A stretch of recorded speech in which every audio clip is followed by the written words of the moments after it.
Uh, Hello. This will be the San Fran Sparkers draft recap for the Better Than Hive League, which is not actually Better Than Hive, it's just abbreviation. I'd like to start things off by saying this will be my first YouTube video ever recorded, and this will probably be a terrible YouTube video. Let's get right into it.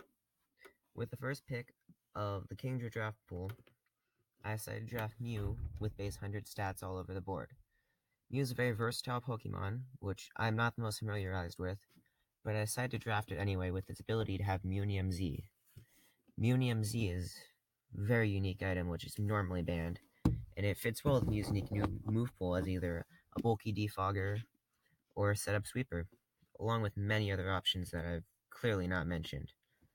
Now, to go with Mew, I decided that first of all I wanted a bit more bulk inside draft, none other than the bulkiest wall itself, Toxapex.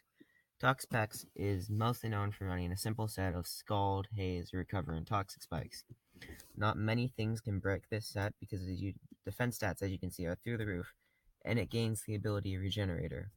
Regenerator is a very big ability, and I'm actually excited to use this mon for the first time in a major league. To combine with that, I also picked Clefable because of its access to two unique, very good abilities in Magic Guard and Unaware. Magic Guard makes it immune to all stats conditions like Toxic, Burn. It can still get paralyzed and put to sleep, and it also makes it immune to Leech Seed. Unaware makes it immune to all setup moves, so say you had a Dragonite that was set up to plus 3-ish, and it would just do regular damage to Clefable, and if Pokemon, say, had plus 6 defenses, it would still do regular damage and ignore the defense things. Clefable also has a great move pool as a healer, a setupper with Calm Mind, great attacking moves in Moonblast and Flamethrower, the Gen 1 treatment, as most people like to call it.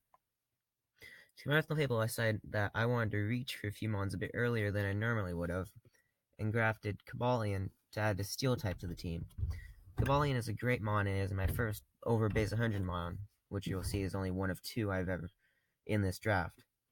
Cobalion is mostly run as physical, with its access to good iron and steel stabs and sword stance, but also gets the weird Volt Switch, which may be used as a pivot move later on.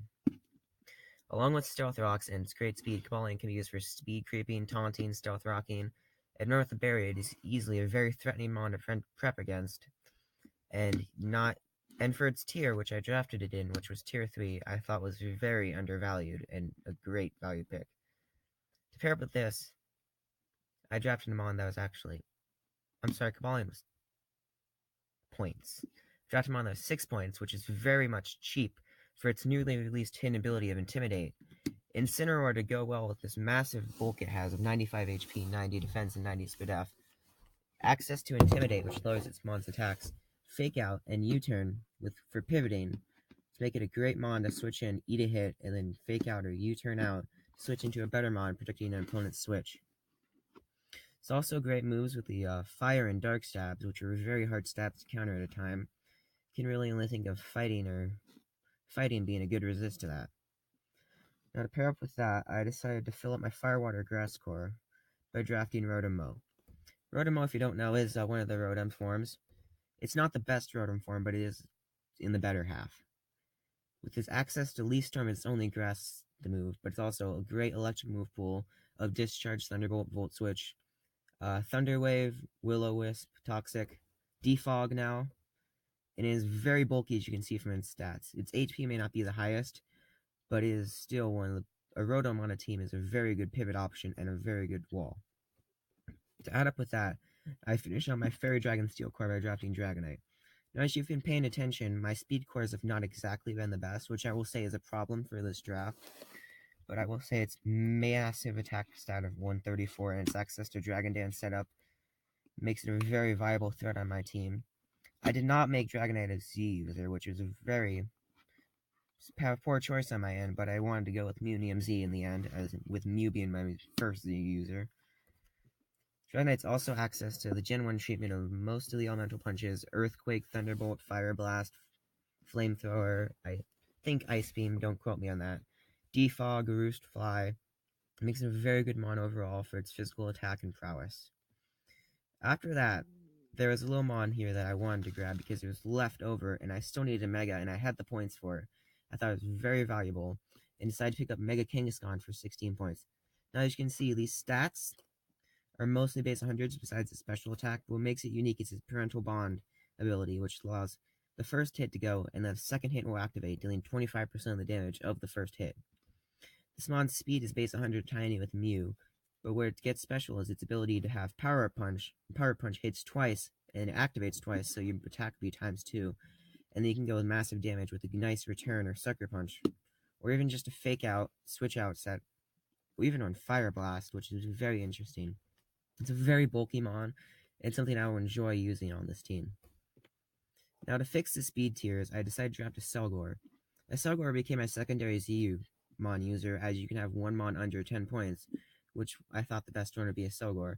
With its access to its high speed stat and good special attack stat, and spikes and toxic spike stackings with U-turn momentum, and a great physical and special move pool to draw from, I think it'll be a very high threatening and mon that many opponents will sleep on and regret sleeping on.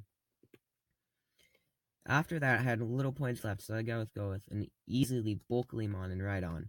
Rhydon is a great stealth rocker and actually a great attacker. Before I record this, I just saw a Swords Dance Smackdown Rhydon to take on a Skarmory, which worked wonderfully near the end. It is a very hard slept on mon, and it can deal with many threats.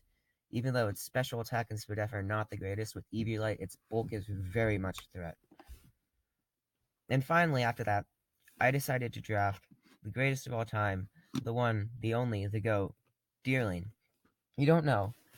Deerling has access as a hidden ability Serene Grace and move Headbutt, which flinch hacks is great enough, but Deerling also gets access to Thunder Wave, and Paraflinch is very much fun to deal with. Imagine how bad your opponents would be raging if they lost to a Deerling.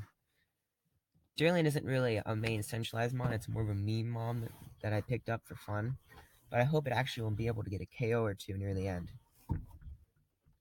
And overall, this is our team overcap. As you can see, if you pay attention to the stats of these mon, it's a more bulky team, but near the end I decided to draft some more offense and a tiny bit more speed. I may make some free agent trades near the season to speed up my team. Most likely will be around the Mega and Dragon mark, as those are the two mons I probably will not be the happiest with, but I'm really excited to use this team, as there have been a few mons that I've been trying to get for a long time, but have never been